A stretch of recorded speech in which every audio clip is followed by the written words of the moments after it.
Olá, meus amigos, está no ar a rodada 15, a 15ª rodada da 4ª temporada do canal Zuca e Tuga, que fala do futebol brasileiro, português. Nós debatemos sempre aqui, eu, Caco da Mota e João Almeida Moreira, e a gente começa, João, falando vida difícil para o Arthur Jorge no Cruzeiro. Sofreu uma derrota amarga por 2-1 para a Universidade Católica do Chile, um resultado inesperado, até mesmo de um Cruzeiro que precisa se recuperar. No Mineirão, o técnico Arthur Jorge até definiu com um sentimento de frustração, um jogo ingrato pelo volume criado pela equipe, dominou a posse de bola, peguei dados aqui, 57%, finalizou 16 vezes, mas pecou na efetividade em falhas defensivas. Gianni abriu o placar para os chilenos, o Matheus Pereira, que é aquele jogador que sempre acaba se destacando, empatou de pênalti, é o grande jogador do Cruzeiro, mas Martínez garantiu a vitória dos visitantes nos acréscimos. Aí a situação do grupo D, João, fica assim: com a derrota o Cruzeiro caiu para a 3ª posição, 3 pontos, ultrapassado pelo próprio Católica.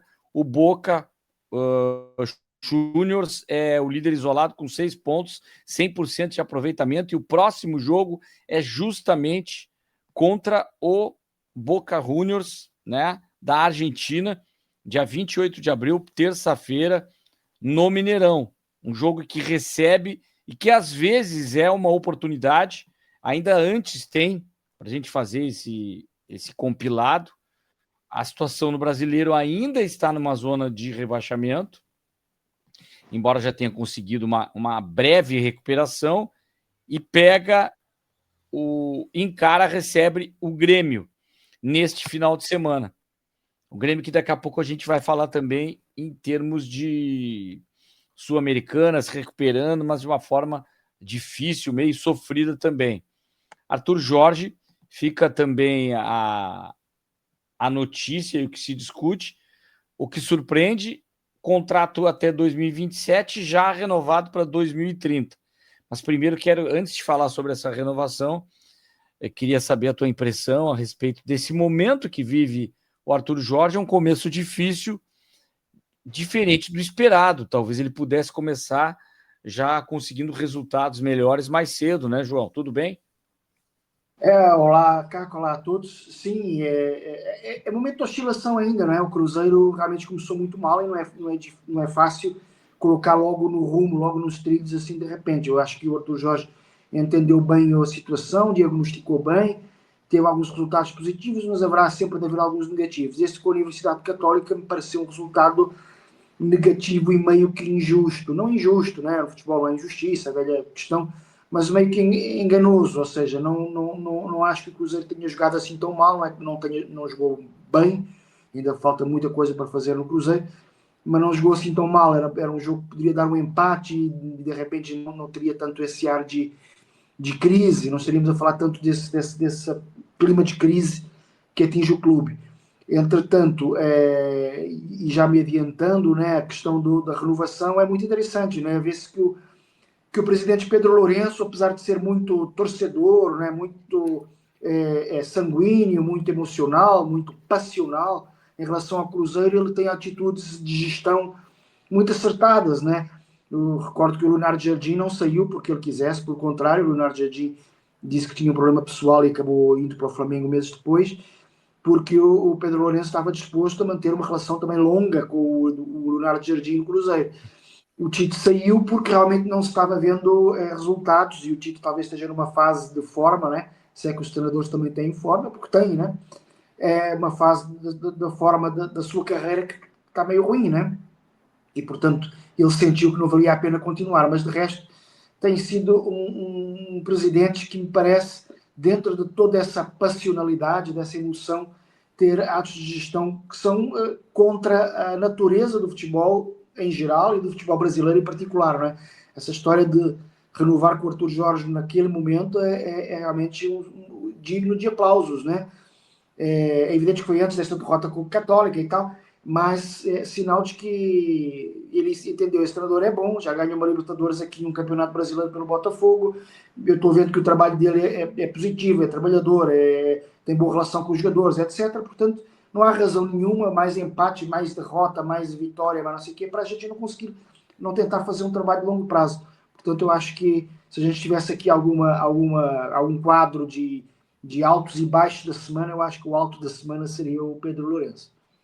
É interessante essa sua visão, eu também penso assim, porque se fosse pela instantaneidade até do futebol brasileiro, e alguns dirigentes com o perfil do Pedro Lourenço, chamado de Pedrinho carinhosamente por todos, vejo a intimidade. Eu só não falei Pedrinho para não confundir com o presidente do Vasco, né? Sim, verdade, é verdade. Mas é interessante porque ele é um grande gestor nos seus negócios, tanto que é bem sucedido, e ele coloca isso, embora o lado intempestivo, torcedor, emotivo, mas parece que ele vai muito com o coração, mas também com a razão. Porque não que ele copie, mas ele clona um pouco o projeto Palmeiras com o Abel Ferreira, mais 5 completados já 5 anos, bem sucedido, e um projeto até então. Quem era Abel Ferreira quando chegou no Brasil, né? Era até então um técnico desconhecido. O Arthur Jorge, um pouco mais conhecido pela vitrine recente que tinha no Sporting. Aí já aparece um pouco mais como um técnico promissor, enfim. Agora, aí me vem uma outra pergunta, porque o Flamengo é o grande investidor em jogadores, e aí de uma administração, talvez até a mais emotiva, a mais coração de todas, do BAP,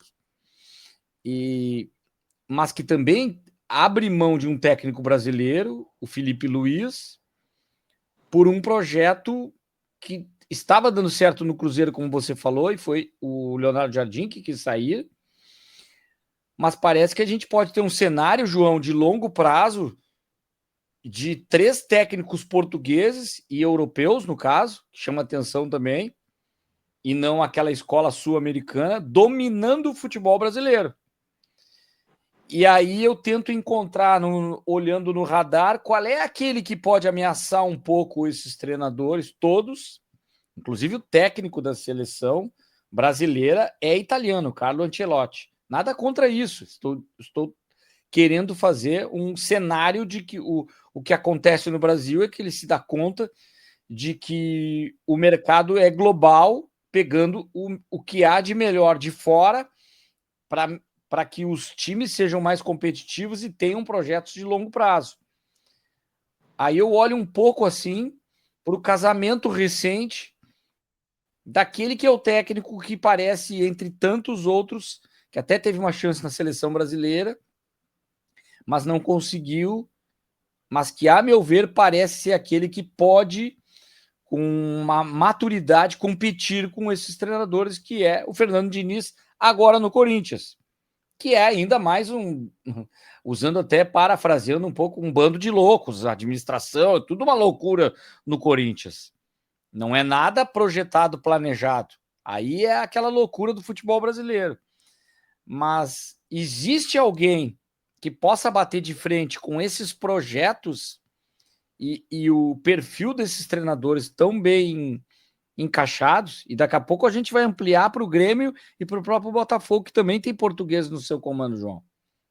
Você pergunta se há algum brasileiro que possa estar nesse patamar. Eu acho que é o que mais se aproximava era o Filipe Luiz, precisamente, né, que acaba por sair e parece-me ser um treinador de muita qualidade. Mas ainda se fala muito, eu noto, vindo de outro país, se fala muito na nacionalidade dos treinadores, né? Eu venho de um país e de um continente onde os treinadores, a nacionalidade dos treinadores já é menos falada, né? Porque todos os campeonatos têm treinadores de várias nacionalidades, né? Você vê o campeonato principal da Europa, que é o campeonato inglês, e são raros os treinadores ingleses, né? Tem mais treinadores, bobear, tem mais treinadores, eu não tenho aqui a conta, mas a gente até pode fazer. Tem mais treinadores espanhóis do propriamente ingleses na Primeira Liga. Então, na Europa já é um não assunto. Aqui no Brasil ainda é porque é recente, né? Mas acho que com o tempo, vai haver aqui argentinos, vai haver aqui portugueses, que são os principais países de importação, mas também às vezes tem o colombiano, tem o uruguaios, etc. Daqui a pouco tempo vai ser considerado menos anormal. Eu acho que também contribui para essa discussão é o facto de não haver o contrário, né? Não haver um movimento contrário, não haver brasileiros de fora do Brasil, né? E isso aí é que eu acho que isso tem a ver com questões não apenas técnicas, não que os treinadores brasileiros, perdão, estejam atrasados ou isso, pode ter um pouquinho, tinha um pouco a ver com isso talvez há uns tempos, mas agora eu acho que é mesmo uma questão financeira. Os clubes brasileiros de topo pagam muito bem, né? Então muitos treinadores brasileiros pensam, por que é que eu vou para a Europa, um ambiente diferente, e de repente só tem mercado num clube de meio da tabela, por que é que eu vou para lá quando posso estar aqui treinando um clube grande brasileiro, ganhando mais, né? Seria uma questão de mesmo de carreira, né? De opção de carreira, ir para a Europa e passar uns anos sofrendo, né? Digamos assim, entre aspas, de sacrifício, em clubes talvez menores e até ganhando menos, mas ganhando um nome mundial, né? Ficar com um nome global. O treinador brasileiro provavelmente porque pensa talvez mais em curto prazo, curto médio prazo, pensa, não, eu prefiro ficar aqui no Brasil, então, se é para isso, prefiro ficar no Brasil, ou então vou para a Arábia, onde ganho ainda mais dinheiro, né? Ou seja, falta aqui treinadores de qualidade, por exemplo, eu vejo o exemplo do, esqueci-me agora o nome, você vai lembrar, talvez, o treinador que foi para a América do México, né, que foi campeão lá, ele arriscou ir para o outro, que foi da seleção sub-20, etc. A gente já vai, o Jardine, né? André Jardine, será? André Jardine, que o gaúcho Isso, André Jardine, exatamente. isso. Ele arriscou dar um passo atrás, com todo respeito pelo América do México, que é um clube gigantesco, né? Talvez o maior do México, talvez o maior da América, lá, além do Sul, né? Da outra América toda, Centro e do Norte. Mas ele resolveu dar um passo atrás em termos de mediatismo, talvez até em termos financeiros, não sei, mas triunfou no México, né? Quando voltar ao Brasil, volta com isso no currículo. E na Europa isso acontece menos, talvez também culpa do mercado europeu, que não acredita tanto em treinadores brasileiros, é verdade, mas eu acho que o Filipe Luís até pode vir a ganhar menos no Flamengo e pegar um clube de meio da tabela de Espanha e vir a ganhar uma musculatura na sua carreira que mais ninguém tem, né? E que é o mais ou menos também o que tem feito de outro jeito, digamos, o Silvinho, né? Que está fazendo uma carreira ótima na Albânia. É evidente que não é midiática a Albânia, é evidente que não vai conseguir se apurar sempre, não conseguiu agora, né? Mais uma Eurocopa aqui, uma Copa do Mundo ali, e vai ganhando um nome, né? Importante. Enfim, acho que é normal que cada vez haja. Vai ser normal na cabeça dos brasileiros que cada vez haja mais treinadores estrangeiros aqui. Está faltando agora esse movimento oposto. Isso me incomoda um pouco, sabe? Como brasileiro, assim. Porque não é o mesmo movimento dos jogadores. Até mesmo ex-jogadores, a gente vai ver grandes ex-jogadores aparecendo em estádios da Europa, ovacionados, enfim, mas não como técnicos, como ex-jogadores, como ídolos. O próprio Zé Roberto, que foi um grande jogador, e estava no jogo do Bayern de Munique, aparecendo, dando autógrafos, mas não é um técnico na Europa. Não, isso Ele é ídolos, um ex-ídolo que aparece lá. A gente vê muito isso, né?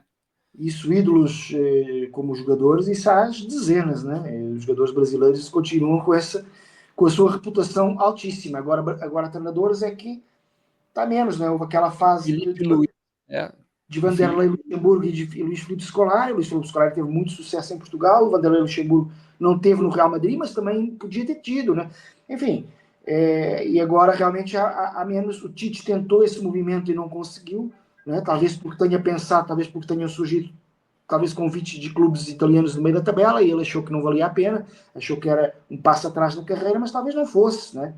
Enfim, é uma questão é uma encruzilhada aí que os treinadores brasileiros têm que tem ver o que Thiago Nunes, que também está na LDU, né? Já andou, é, ele virou uma espécie de técnico brasileiro sul-americano em outros países da né? América do Sul.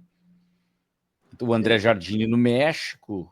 Então, eu vejo o Felipe Luiz como talvez um símbolo de uma virada nesse sentido, para que incentive outros jogadores que hoje estão na Europa jogando aí já com 30 anos, daqui a pouco, próximo dos 40 anos, vão estudar para serem técnicos, enfim, e chegar de alguma forma.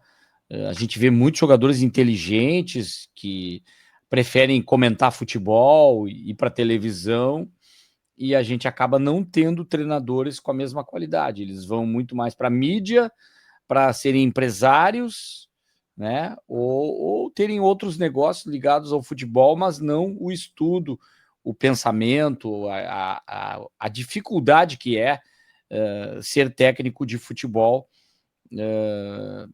no cenário brasileiro, enfim, com essa concorrência toda, vai ficando cada vez mais difícil. E eu não gosto muito da palavra, e a gente ouve cada vez mais, de que alguns estão ultrapassados. Você falou, o Tite, para mim, não é ultrapassado, eu acho que desgastado, sim, a gente nota até no semblante, nesse período recente que teve, bastante desgastado, como tantos outros, e alguns que já estão mais velhos, como o próprio Abel Braga, hoje tem um papel diferente no Internacional, até porque não tem saúde, o Muricy Ramalho passou por isso, e a gente, que são técnicos que teriam qualidade. O Abel treinou em Portugal, né? Dá para dizer isso, né? O Abel foi um técnico que passou por Portugal, não o Abel Ferreira, mas o Abel Braga brasileiro. Agora, temos aí outros 2 portugueses respirando melhor já.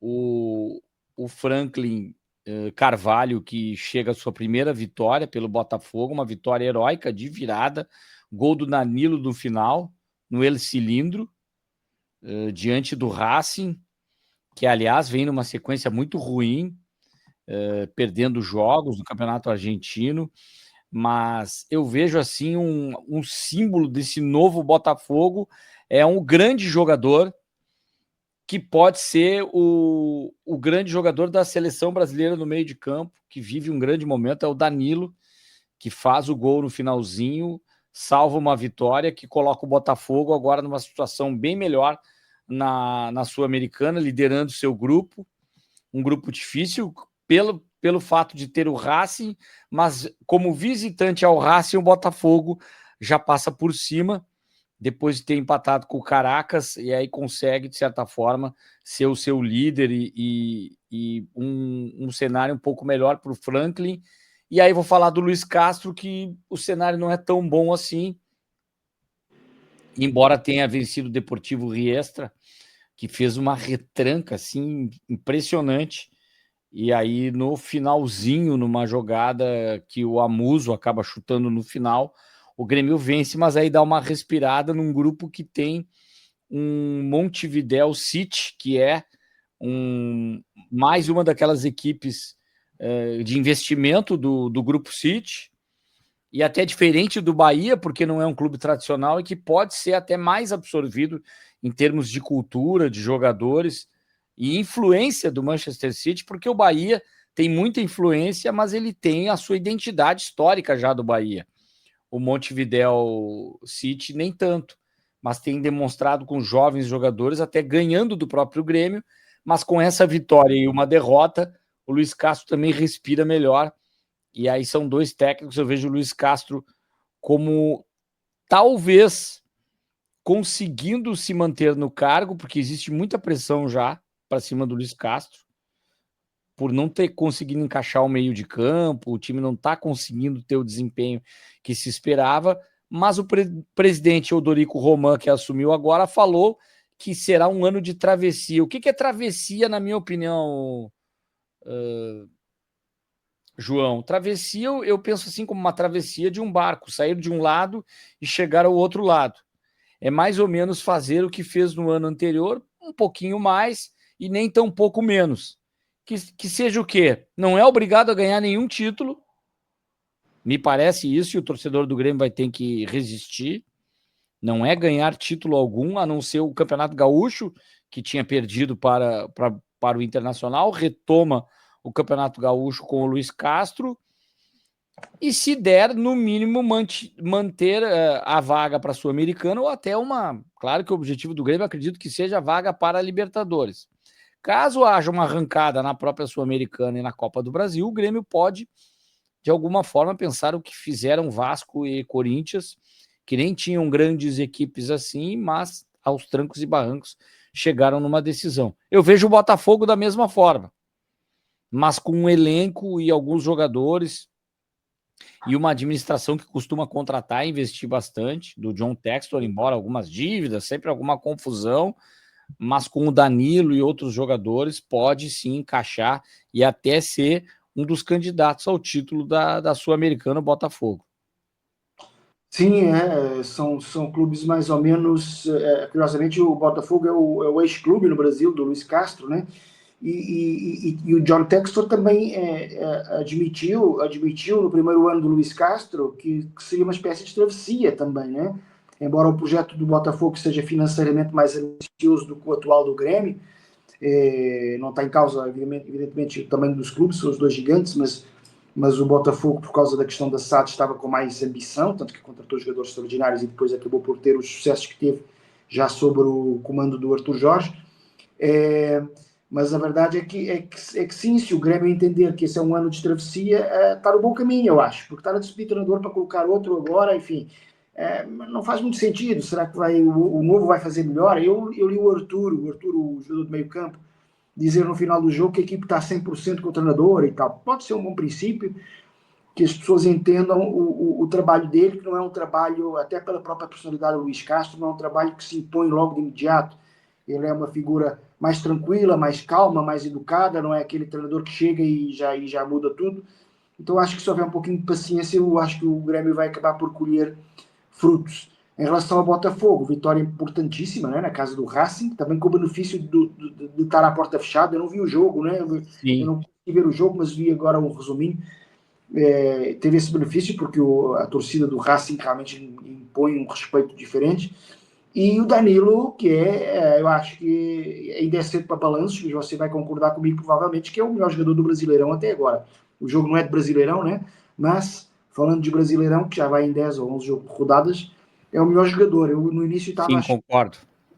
No início estava assim meio que dividido com aquele Acosta do Fluminense, aquele camisa 10, que é terrível, né? É um jogador que quem joga contra o Fluminense sofre imenso com ele, que ele é muito baixinho, mas dribla, passa, chuta, é bom jogador, mas acho que ficou um pouquinho mais discreto nos últimos jogos, enquanto que o Danilo mantém um nível altíssimo de seleção brasileira, sem dúvida nenhuma.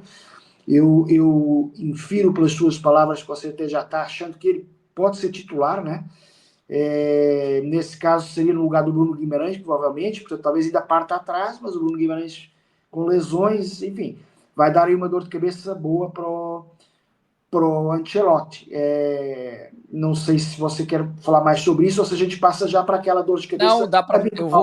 Podemos mudar o gancho até dizendo assim, protagonistas do Campeonato Brasileiro, Danilo, aí você pode ter o John Arias lá, o Paquetá ainda nem tanto, eu vejo o Pedro mais protagonista, voltando a ser um atacante importante.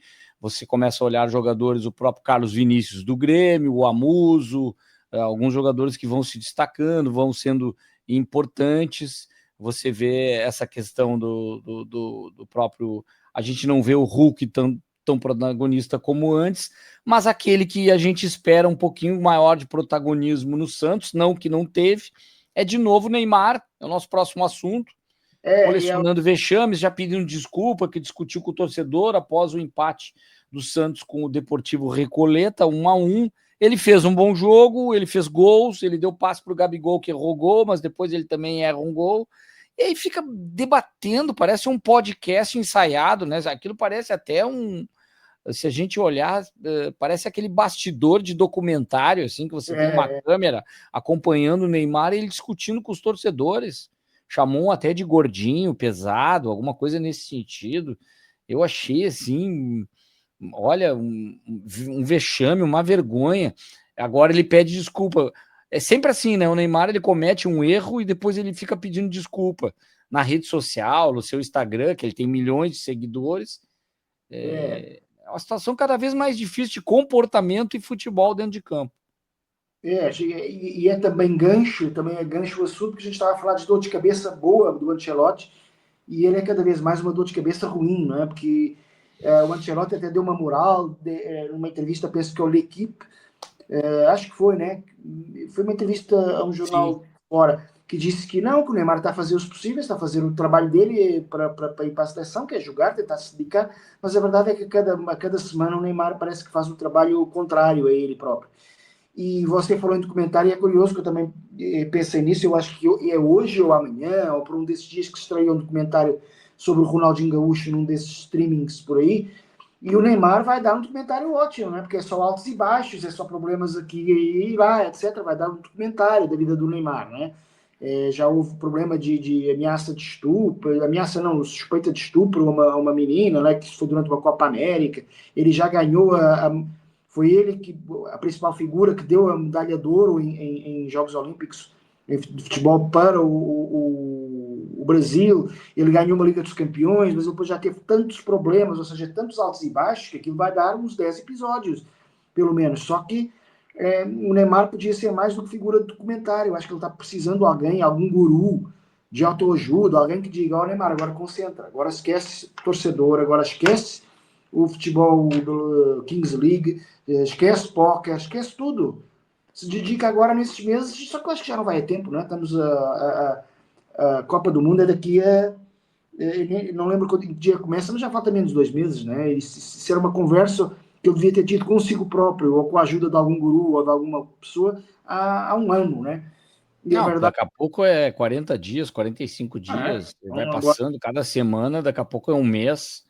então Em agora maio já tem convocação, então nós estamos em abril. já não vai ter tempo, e, não, e ele pode achar que a má vontade dele não há. Para já, grande parte da população brasileira que se dedica a futebol, inclusive essa população, digamos, influencer, está toda do lado dele, né? E mesmo aqueles que criticam, e eu sou uma pessoa que critica o Neymar, eu estou do lado dele. Eu gostava muito de poder contar essa história um dia que o documentário dele, né, fosse com base mais nessa Um final história do que feliz, né? com um final feliz, né? E pensar assim, ó, ele recuperou e tal, e jogou, mas a verdade é que ele não se ajuda, enfim, e já começa a ser, eu já recebi queixas, sabe, de alguns ouvintes do nosso programa, alguns espectadores, que a gente fala demais de Neymar. Então, eu acho que realmente talvez seja. Acho que a imprensa brasileira está a falar um pouquinho mais de Neymar do que ele merecia. Ainda por cima, quando você vê o Pedro dando o show que deu nesse Fla-Flu, quando você vê o Hendrick entrando na seleção brasileira e decidindo e mostrando que é realmente um jogador especial, em certa medida, não é? Com aquela força, você vê o Igor Thiago fazendo mais 2 gols no campeonato inglês e a gente está falando do Neymar. Eu acho até injusto para esse pessoal, porque o Neymar é só um concorrente, é uma posição ali no ataque e talvez o concorrente em pior situação, né? A gente fala do Neymar do passado, né? Com base no É, passado, porque o presente é que é é a grande decepção do futebol brasileiro hoje. Tudo que se é, esperava. É que 2002, quando se falava de Romário, o Romário estava jogando bem, né? Não estava no auge, não estava, etc. Já estava também criando problemas fora de campo, mas estava jogando bem. Então aí o Felipão tinha que aguentar as perguntas. Agora, qualquer dia, o Ancelotti já não aguenta mais as perguntas. Perguntem sobre o Pedro. Né? Se tivesse no lugar do Ancelotti, por que você não perguntou sobre o Pedro, que fez um gol de peito, fez um gol de fora da área espetacular, um Fla-Flu, e ninguém nunca me pergunta sobre o Pedro, né? Se é para me pressionarem, que seja pelo Pedro. Talvez se o torcedor português é aquele que também está incomodado, daqui a pouco o pessoal de Portugal, seria o mesmo que o Cristiano Ronaldo, mas é que esse agora Não, cai num processo de decadência, para mim já fez tudo que deveria ter feito no futebol. O Cristiano o, Ronaldo não precisa provar mais nada para ninguém, mas a o, gente sabe como é que é, né? A cobrança. Caso ele comece a jogar mal, se ele tivesse o mesmo tipo de discussão com o torcedor, virasse esse perfil, virasse o fio, certamente seria muito criticado e a gente falaria demais dele. A gente até é uma injustiça. A gente fala tanto do grande jogador dos últimos anos, Neymar, e não fala dos outros, e fala tão pouco do Cristiano Ronaldo, que aí está numa arrancada para mais uma Copa do Mundo.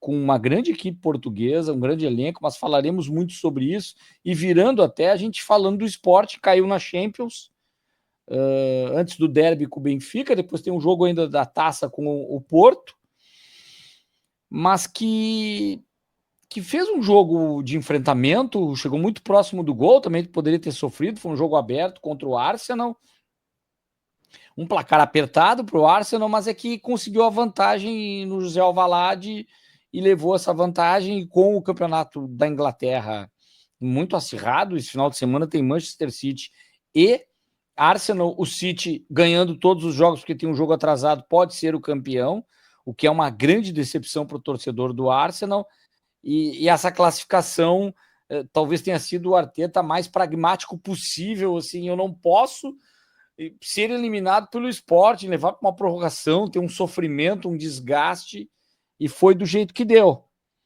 O Sport cai de pé, assim, de cabeça erguida, não foi um vexame, já havia eliminado o Arsenal outra vez, não é nada vexatório, não é nada que tire, talvez, o ânimo do Sporting para encarar um Porto que deu uma vacilada no Português, o Sport com um jogo a menos. Ainda acredito que o Porto tem uma vantagem pelos adversários que tem pela frente, será que vai escorregar tanto assim até o final?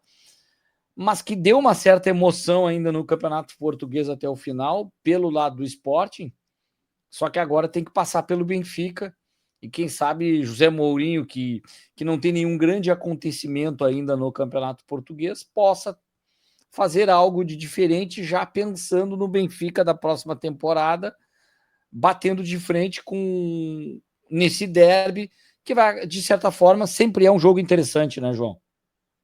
Sim, na Liga dos Campeões o Sporting, tudo somado, fez um papel ótimo, né? Porque chega no final a um grupo em que estava um grupo de clubes que eram Real Madrid, Bayern Munique, Paris Saint-Germain, Liverpool, etc. E era claramente o clube de menor orçamento, etc. Portanto, acabou por ser muito positivo a participação na Liga dos Campeões, inclusive a eliminatória com o Arsenal, positiva não foi, obviamente, porque foi eliminado, mas foi parelha, com vantagem do Arsenal. O Arsenal jogou mais, teve mais posse de bola, etc. Teve mais cantos, ou escanteios, como se diz no Brasil, se vocês virem esse lado estatístico. Mas em oportunidades de gol, até o Sporting é capaz de ter estado mais perto, somando as duas eliminatórias, a de lá e a de agora. E, portanto, obviamente que foi honroso. Por outro lado, eu noto, como português que mora fora de Portugal, que o que se faz na Liga dos Campeões é muito mais relevante do ponto de vista do prestígio e mediático do que o que se faz no Campeonato Português. Ou seja, há muito mais gente a reparar no que fez o Sporting este ano do que nos últimos dois em que o Sporting foi campeão. E as pessoas nem sabiam que foi campeão, né? Porque não acompanham tanto o Campeonato Português. Já sabem, se não for campeão o Sporting, é o Benfica, é o Porto. Enfim, é tudo igual. Agora, a Liga dos Campeões, o pessoal acompanha com muito mais interesse do que propriamente o campeonato português. No entanto, os torcedores dos Sporting, os torcedores do Benfica, os torcedores do Porto, claro que não trocam fazer uma campanha razoável na Europa por ser campeão, né? Porque ser campeão em cima dos rivais e tal é que é aquele grande título que se tenta obter. Mas neste caso eu acho que já dificilmente sai do Dragão esse título. O Porto vai conseguir gerir, embora esteja a fraquejar um pouquinho, já não está com aquela força que estava ali ainda em 2025, né? Em 2026 está a fraquejar um pouquinho, mas acho que já não vai a tempo de Sporting ou Benfica roubarem o título do Porto. Até porque se vão defrontar no próximo jogo.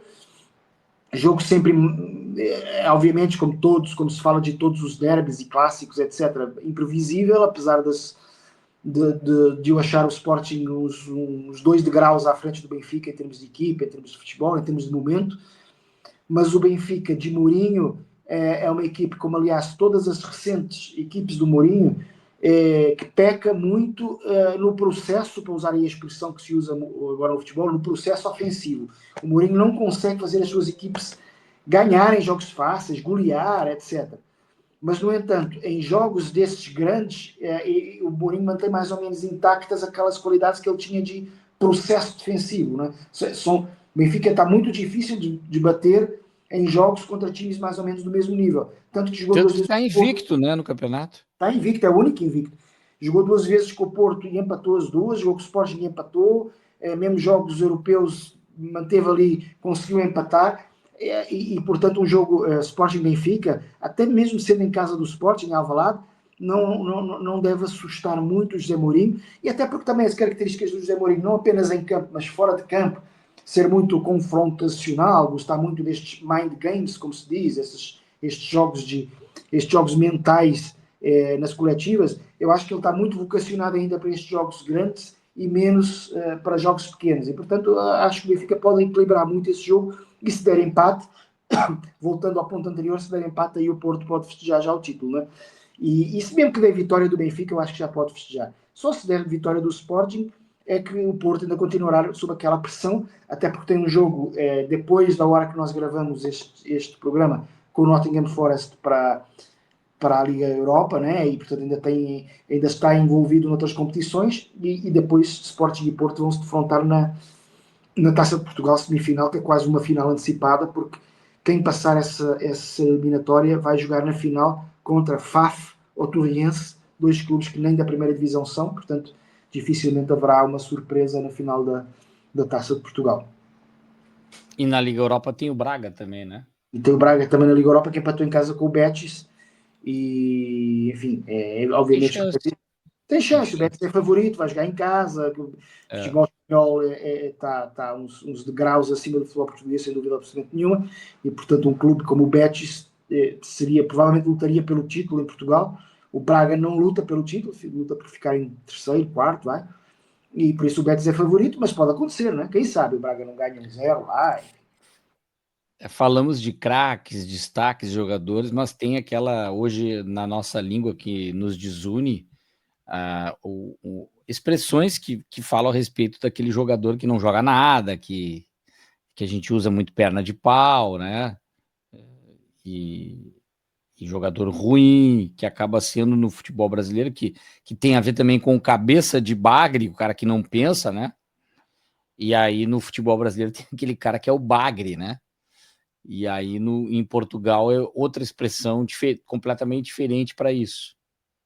Sim, em Portugal eu diria que o equivalente seria o cepo, né? O cepo é o cara. O cepo, o que é um cepo? É um tronco, é um tronco, né? É alguém que não tem, né? Que a bola bate em você, se você chuta a bola contra a árvore, a bola vem do jeito que foi, né? É alguém que não controla sequer uma bola, né? Então daí virou cepo. É um cepo, também se usa a palavra tosco, não sei se aqui no Brasil também Sim, se usa tosco, como... sim. Só que o tosco é mais pro grosso, sabe? O que isso. não é refinado tecnicamente, né? O cara é tosco. Então é isso. Chuta mal, fura em bola, o passe é ruim, o cruzamento é errado. Não deixa de ser um bagre, um cara ruim, mas o bagre é totalmente assim, é aquele cara descartável, né? Você... E o bagre, ele não é assim, você não pode chamar um jogador que ele foi bagre naquele jogo. Né? O bagre é uma pecha assim que o cara é bagre e ele pega essa marca para sempre, né? É difícil tu dizer assim, Neymar hoje foi bagre. Não dá para dizer isso.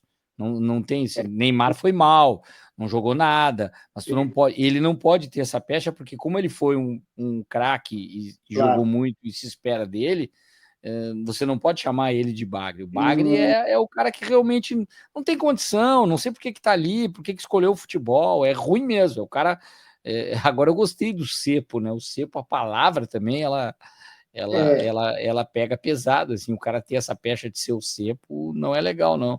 Eu lembro que era usada, talvez agora tenha se perdido, inclusive, um pouco entre o pessoal mais jovem, já nem usa tanto o cepo, mas eu lembro que antigamente se utilizava muito quando havia muito hábito de Porto, Benfica, Sporting contratarem atacantes escandinavos, né, suecos, altíssimos, caras que era para fazer gol de cabeça e tal. E depois eles chegavam com grande nome, os jornais falavam, vem aí e tal, internacional dinamarquês, sueco, e depois o pessoal via, mas o cara é um cepo, né, porque tradicionalmente, hoje em dia isso também está muito mudado, mas tradicionalmente o jogador do norte da Europa era menos técnico, era mais físico, por comparação com o jogador português, que era mais baixinhos, né, e habilidosos, e dribladores e tal.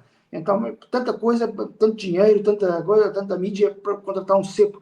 E muitos cepos depois acabaram até por fazer história no futebol português com excelente rendimento, mas era mais à base de jogo de gol de cabeça, como eu falei, ou de jogo de corpo e chutar prático para o gol, etc. Eu lembro de alguns como um jogador que ficou muito na história no Benfica, tanto, e você vai perceber como ele ficou na história, que era um jogador dinamarquês de seleção muito alto, até meio disforme, que se chamava Manik. Ele era foi tão, digamos, carismático no futebol português, que ele gerou o apelido do Maniche, né? O Manik, que é um jogador depois português, ali no tempo do Felipão selecionador, que jogou no Porto, jogou em vários times importantes, teve uma carreira boa. Porque, como ele era loiro, também esse Maniche, quando era garoto, dizia, esse cara é o Maniche, virou o Maniche, né? Tanto que o Maniche, ou Manik, eu acho que a forma correta seria chamar Manik, ao Michael Manik, era um atacante dinamarquês do Benfica, ele realmente era muito cepo, né? Era cepo, as bolas batiam e ele às vezes não conseguia controlar a bola, né? E então só questionava, para que contratar um cara tão caro, estrangeiro, mas alguém por aí um miúdo, né? Como a gente fala, um garoto da base. Só que depois o Maniche até fez umas boas temporadas no Benfica, fez alguns gols de cabeça, lutava com os jogadores, com a zaga e fazia gol ali de corpo, um remate certeiro ali. E, enfim, mas eu lembro de ouvir muito nessa época, anos 80, anos 90, anos do meio dos dizer, não, contrataram mais um seco, é mais um tosco que vem aí. Aí É, depois tem o. sempre que Tem o. virou, sempre que vinha jogador escandinavo, do norte da Europa, o pessoal falava sempre, Sim, ó, é de certeza que é mais um tosco. Ou seja, se fosse há uns anos, talvez o pessoal dissesse, esse Gyökeres, de certeza que é um tosco, né? E, no sim. entanto, foi o jogador que foi. É, e por ser grande, tem sim, às vezes também se Esse usa conceito, né? muito pouco aquele cara que é o atacante poste, o cara é um poste, sabe? Fica parado lá, não sai do lugar.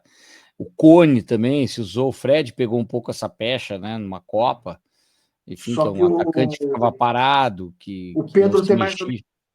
o Pedro do Flamengo tem mais ou menos esse perfil físico e, no entanto, é um jogador de uma técnica, Espetacular, de uma é, habilidade incrível, né? nada de bagre, né? É, tem bagre, tem pereba, que é o É, cara que também não joga muita coisa, não joga nada, e tem o grosso também, que é geralmente mais é, para zagueiro, né? Que ele é grosseiro, ele é viril, ele é agride, ele é muito violento, ele fura em bola, mas bate em todo mundo.